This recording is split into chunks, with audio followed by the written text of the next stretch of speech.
Hey everyone, so I want to talk a little bit about the drumsticks that I have here today. These are a new pair, and I figured this would be a good opportunity to talk about how I organize my drumsticks in general. So, um, as you may or may not know, all drumsticks have certain pitches that are caused due to differences in the wood type and slight irregularities in the manufacturing process. So, uh, usually when you get a pair of sticks, the manufacturer will have tested the pitches of those two sticks and bundled them together as a pair because they have very similar pitches. This is important because if you have two different pitches of sticks, hitting the same instrument will essentially make it sound different, and typically that's not a desired trait of a pair of drumsticks, although it's not completely unreasonable to assume you might want that for a specific musical context. Generally speaking, you want a pair of pitch matched sticks. So what happens if you're a drummer like myself who has 6 pairs because you don't know if one's going to break in the middle of a show?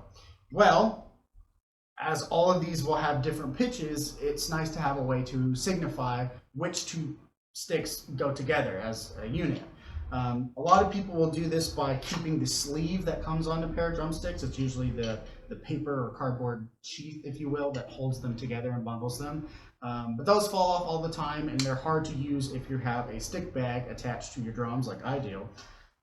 So instead, a lot of people will mark on the stick in some way. They'll write here or on towards the end of it. I don't like having any markings on the stick where I'm going to touch it because it just ends up rubbing off onto my hand. And not that I don't mind having Sharpie on my hand every once in a while, but most importantly, my hand will rub the marking off. So what I like to do is I like to mark the ends or the butts of the sticks. A lot of people will mark them with letters or numbers, but I don't like either of those because when you are carrying sticks around, they tend to spin. And so sometimes you're trying to read letters or numbers upside down and it just makes a big mess and it's harder to do it. So if only there were a numbering system that you could use regardless of the orientation. Well, if you've ever played a game involving dice, then you already know the numbering system I'm talking about. You basically use a series of dots to signify, 1 through 6. So that's how I number my sticks. As you can see here, I'm currently on pair number 4, and the next pair that I'm going to use will be pair number 5. Now what happens if you have different models of sticks? Well, you just use a different color for each model. So these sticks have a special tacky coating that makes them easier to grip, and these sticks do not have that tacky coating, which makes them a little bit slipperier. That's not a real word, but we'll go with it. A little more slick. And the reason I got these is because there's certain passages where I'm using a lot of finger technique, and the stick having a little bit more freedom to move in my hand when I'm using finger technique is nice. And having a stick with a lot of tackiness can sometimes it interrupts its freedom of movement, which is normally not a problem when I'm not using intricate finger technique, and instead I just want to make sure I won't drop the thing. So that's why I have these pairs. These are a pair of Japanese oak sticks made from ProMark. I've been using ProMark sticks for pretty much the entirety of my drumming lifespan, or career, if you will. And specifically I play them because they make oak sticks, and no other company makes oak sticks. Oak is a very strong wood. Most sticks are made out of hickory, which is plenty strong, but oak is even one step stronger than that. So these are incredibly durable.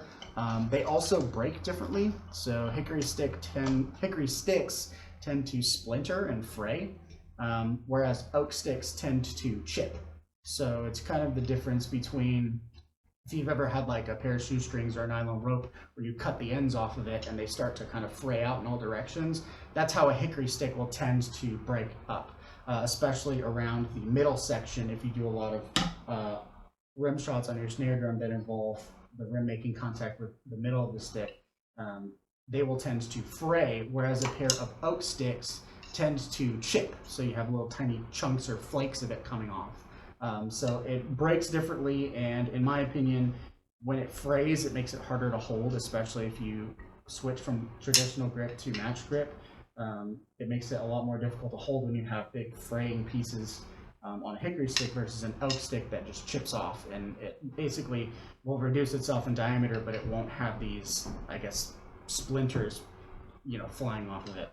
Now that's not to say I don't like playing hickory sticks, it's just I like to have options. So that's why I got these pair. They're non-coated, so I can use them for specific sections where I need finger technique over just raw grip. And they are oak, so they will last longer, and they're also my favorite kind of stick. So, as I mentioned earlier, I need to mark these so that they will be paired, and because I don't want to get them confused with the sticks I already have now, I'm just going to use a different color. My normal sticks are black. These are going to be marked with red because they're from Japan, so it's like the flag. Thought about another color, but I was like, no, these are they're using Japanese wood. They need to have Japanese colors on them, so red. That is a very sloppy dot. It's not easy to write on a curved surface, surprisingly. Who'd have thought? It's also nice marking them on the butt as opposed to somewhere on the stick, because when you put them in a stick bag, all you can ever see is the butt end of the stick anyway. So marking it anywhere else kind of makes it almost not worth it, or doesn't make a lot of sense. So that's how I keep my sticks organized in my stick bag. I usually go through 6 pair of sticks, and then I'll start over. Because I usually don't end up having I don't end up having 6 pairs of good sticks at a time. Usually a pair will break down and then I'll replace them. So right now I mentioned earlier that I'm on pair number 4. After that I'll go to pair number 5 and eventually make myself back to pair number 1 after I move on to pair number 6. So that's how I organize my sticks in my bag. It makes it easier to find them in a live setting or during a practice setting, and it helps keep the pitches of the sticks effectively paired together so I don't get mixed matched sounds. Cool. So hopefully you guys found it interesting.